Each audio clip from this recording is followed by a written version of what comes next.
साथ उनकी बूढ़ी माँ अनामिका भी रहती थी। चारों ही गांव में अपना ढाबा चलाते थे और पैसे कमाते थे। चिराग तो जाकर बाजार से सब्जियां और बाकी का माल ला ट्रक में भरकर। ढाबे में दाल, नमक, चीनी, चावल सब खत्म हो गए हैं। बोरियां भर भर के लानी होंगी।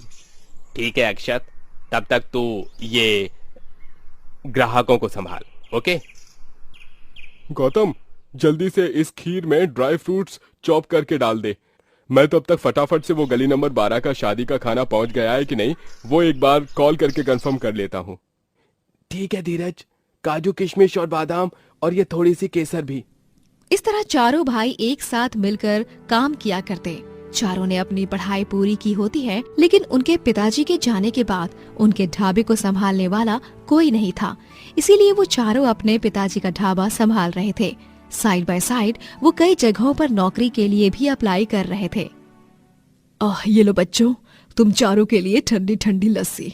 दिन भर काम करके थक गए होगे ना, पी लो। माँ, लेकिन पहले ही इतनी कड़ाके की ठंड पड़ रही है और उसमें आप हमें लस्सी पिला रही हो। ओए अक्षत के बच्चे, तुझे अगर लस्सी नहीं पसंद तो उसमें हम क्यों अपना घाटे का सौदा करें। हम तीनों को चाहे सर्दी हो या गर्मी, लस्सी हमारी ऑल टाइम फेवरेट है। कोई बात नहीं अक्षत बेटा, तू इन 3 बंदरों की बात मत सुन। तुझे सर्दियों में गाजर का हलवा पसंद है ना? मैंने गाजर का हलवा बनाया है, खाएगा? हाँ माँ, नेकी और पूछ पूछ। ठीक है बेटा, अभी लाती हूँ गरम करके। अनामिका गाजर का हलवा ओवन में गरम करती है और उसे अक्षत को परोसती है और इसी तरह पूरा परिवार हंसी खुशी से बातें करता है और फिर चारों भाई सो जाते हैं। चारों भाई अपने ढाबे को अच्छी तरह से संभाल रहे होते हैं। फिर कुछ महीनों बाद उन चारों की शादी हो जाती है। गौतम की शादी ईशानी से होती है, चिराग की शादी प्रीति से होती है, धीरज की शादी बुलबुल से होती है और अक्षत की शादी अंजलि से। चारों बहुएं घर में आते ही अपनी पहली रसोई की रस्म से सबका दिल खुश कर देती हैं। अरे वाह प्रीति, तुमने तो कढ़ाई पनीर बनाया है, एकदम लाजवाब है। क्यों माँ? हाँ प्रीति बहू, मुझे भी बहुत अच्छी लगी तुम्हारे हाथ की कढ़ाई पनीर। माँ जी, धीरज जी, मैंने जो मालपुआ बनाया है उसे भी चक्कर देखिए ना, कैसा बना है। बहुत अमेजिंग, मतलब मैं तो पागल हो जाऊंगा ये इतना सारा अच्छा खाना खाकर। ईशानी, तुम्हारे हाथ का बना सूजी का हलवा भी बहुत टेस्टी है, और तो और ये मसाला पापड़ भी। इस तरह का मसाला पापड़ मैंने कभी नहीं खाया। टू गुड यार।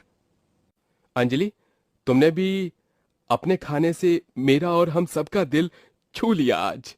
अनामिका अपनी चारों बहुओं को शगुन देती है और चारों ही उसके पैर छूकर आशीर्वाद लेती हैं। सदा सुहागन रहो तुम चारों ही।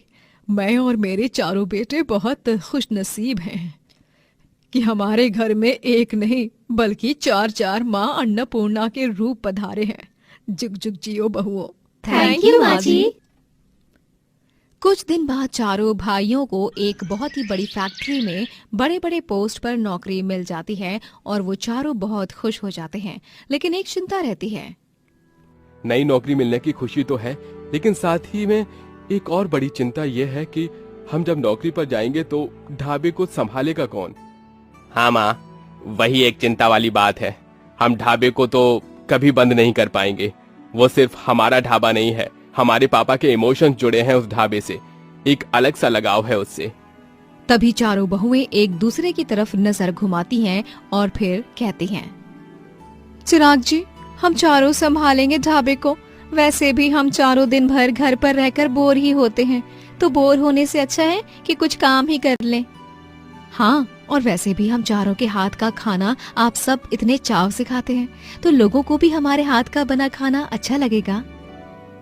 और आप लोग चिंता मत कीजिए, हम औरतें हैं, इसीलिए हमें कमजोर या कम दिमाग भी मत समझना। बिजनेस कैसे संभालते हैं, कैसे चलाते हैं, उन सब का नॉलेज है हमें। अब इसमें वेज नॉन वेज खाना कहाँ से आ गया बुलबुल बहू? वेज नॉन वेज नहीं माँ जी, नॉलेज। नॉलेज यानी ज्ञान। तो फिर क्या सोचा है आप चारों ने? आप चारों को हमें ढाबा सौंपना है या अब भी आप चारों कोई एतराज कर रहे हैं?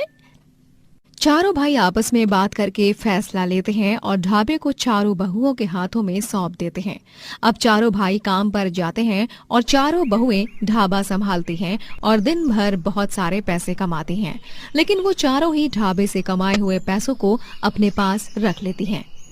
सबने अपने अपने हिस्से के पैसे रख लिए ना? हाँ हाँ, रख लिए हैं। ध्यान रहे, किसी को पता नहीं लगना चाहिए घर पर कि हमारी कमाई कितनी हो रही है और हम घर वालों को कितना काम बता रहे हैं, ताकि हम बाकी के पैसे छुपाकर अपने पास रख सके। हाँ गाइस, चलो चलो जल्दी से ढाबा शट डाउन करते हैं, वरना वो बुढ़िया चिल्लाने लग जाएगी और चिल्लाते चिल्लाते ढाबे तक पहुंच जाएगी, हमारी छाती पर मूंग तलने। इस तरह चारों बहुएं पैसा छुपा छुपा कर रखा करती और घर जाकर कहती, अक्षत जी, आज तो बहुत ही कम कमाई हुई, शायद ठंड ज्यादा हो रही है ना, इसीलिए लोग ढाबे पर आना अवॉइड कर रहे हैं। अरे तो अंजलि भाभी, इसका तोड़ भी है ना हमारे पास। आप दिन रात हमारे ढाबे के सामने अलाव जलाया कीजिए और ज्यादा मत कीजिए, वरना धुएं से प्रदूषण होगा। हाँ अंजलि, ये बेस्ट आइडिया है। ट्रस्ट मी, इससे ग्राहक खाना खाते खाते अपने हाथ पांव बदन भी सेक पाएंगे अलाव में, और हमारे ढाबे का नुकसान भी नहीं होगा इतना। आइडिया तो अच्छा है देवर जी, लेकिन आप लोगों को क्या लगता है कि हमने ये वाला आइडिया भी नहीं आजमाया होगा? जी हाँ, हम रोज अलाव जलाते हैं, लेकिन उसके बावजूद भी ग्राहकों का आना जाना कम ही है। कोई लंबी लंबी कतारें नहीं लग रही हैं इस ढाबे पर। होगा बहुओं, होगा, धीरे धीरे ही सही।